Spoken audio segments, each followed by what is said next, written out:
लाहौर के एक पुराने इलाके रेलवे कॉलोनी में एक गरीब लड़का रहता था जिसका नाम उमर लकी था।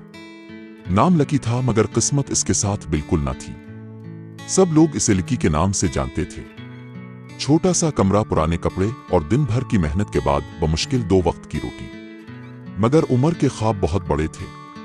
वो सुबह सवेरे लाहौर के स्टेशन के करीब अखबार बेचता, दोपहर को एक होटल में बर्तन धोता और रात को एक पुरानी बल्ब की रोशनी में पड़ता।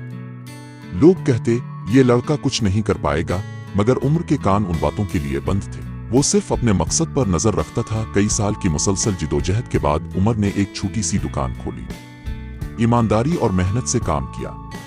थोड़े ही अरसे में वो दुकान एक कंपनी बन गई। आज वो रेलवे कॉलोनी के गरीब बच्चों के लिए स्कॉलरशिप भी देता है।